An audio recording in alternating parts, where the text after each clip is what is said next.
And we are back with Richard Reviews. Today we are reviewing a book for richardreviews.com/Griffin Chestnut here on YouTube. Griffin Chestnut, of course, is Richard's online YouTube alias. And you can find all of Richard's online reviews, mainly book reviews, here on richardreviews.com. Richard believes in philosophy. He believes in realistic talks about religion. He believes in science.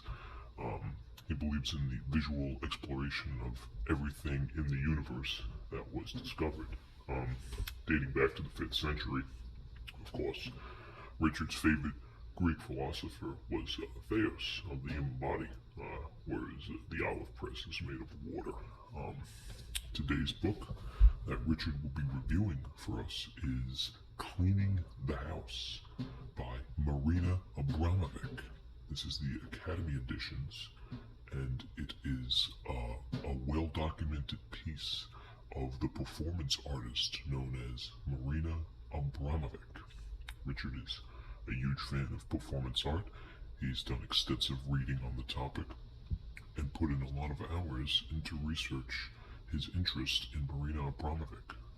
This is Marina Abramovic's fourth piece that Richard has reviewed, being that the other mathematical rules that he argued is a harmony ruled by the government on a mathematical and deeper, more rigid rationality.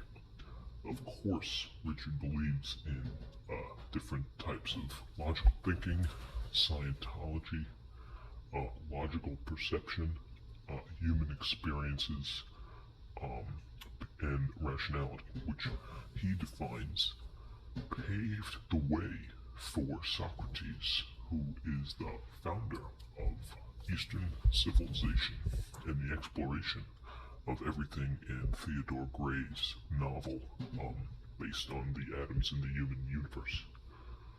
Richard did not travel to Brazil, but he is known and aware of the philosophy that was developed there in the early 400s.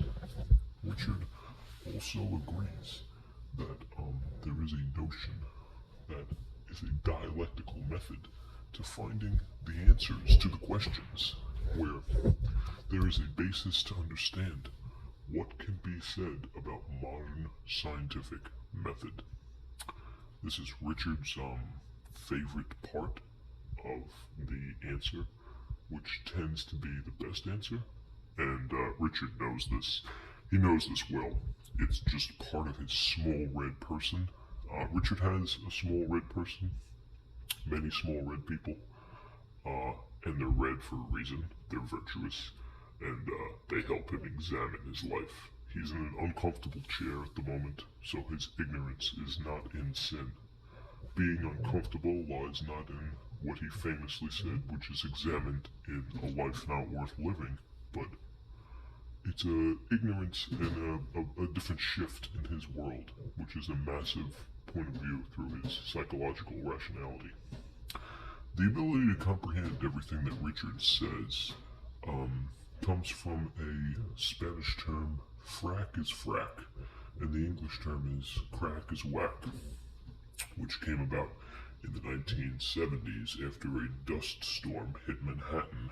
I believe it was due to an explosion in Athens. The question between dialogue and modern monkeyism is from a whistleblower that the authorities didn't like.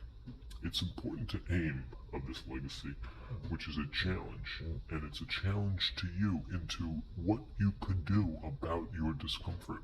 How is the climate change in modern day America shifting towards the Statue of Liberty?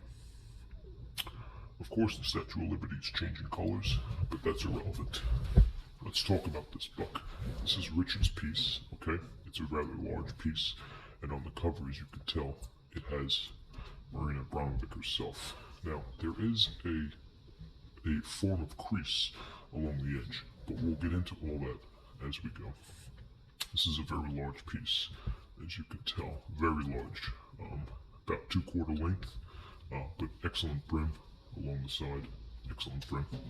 So we take a look at it. Good cream along this side. It's very big, it doesn't even fit completely on the standard post that Richard has built for us in the year 2014, of course. Good cream, once again on this side. And more good cream, all on the sides. Now on the side we have Marina Abramovic cleaning the house. And on the back, of course, we have your crystal and a noticeable crease in the shift page bend. Here's your barcode, which is standard in Richard's dialect. As we open this piece up, we get a glimpse of the world of Marina Abramovic. As you probably already know her, since you clicked on this 1995 edition. Nobody knew anything about this book. This is a rarity. It's a very rare piece that Richard was able to obtain. As you can see, entering to the other side. Preparation to enter. Food, water, shelter. This piece has it all. It's very acrylic, and it's also very, Richard quotes a Star-Spangled Banner lyric, that it's very beautiful, okay? This is the Montgomery police station in Montgomery, California. These are more of her artworks where she was walking up the Great Wall in China in 1988, and she did a lot of traveling, which brought her into a very dreamy aesthetic realm. She was managed to go to Greece. She slept in Harlem, and she also did some extensive traveling in the Capitochi Mountains, which brought into a battle, of course, of snake bites, which she later, survived, obviously. This is her custom travel, and throughout the piece, it's a lot of her artwork that she basically accumulated throughout her years in the 80s, where she did a lot of physical journeying to discover what could be acrylic and what could be called performance art. She's famous for wearing a diaper while sitting down in a chair for a long period of time and talking to James Franco. That was one of her public credendos that she got admirable for a long period of time. She has a fixation with baby dolls and naked human beings, which can be seen here in her realistic rock love too. She has a decent rock love. As we go later on in her diet, you can see she has a lot of goat cheese, and milk is good with salt, which can no longer be agreed with or disagreed with, but it is quite a piece. She stood in a lot of this stuff. Here is her selling the body, and there's a lot of notions. Here's, of course, Joseph Beuys doing the famous coyote trip. He was locked in the room with the coyote and the cane and the umbrella. He did a lot of performance art in that time. And I think there's some more stuff about the human body, but it's relatively hard to watch. There is a lot of nudity in this. There is a lot of creme, basic cream for Marina Abramovic, and she's noticeably agitated through her years of cleaning the house. So hopefully the house is clean by now, since she's been doing it since '88, after she got back from the Great Wall of China. But this has been Richard Review here on richardreview.com/Griffin Chestnut. This is a book review, Marina Abramovic, cleaning the house. Thank you.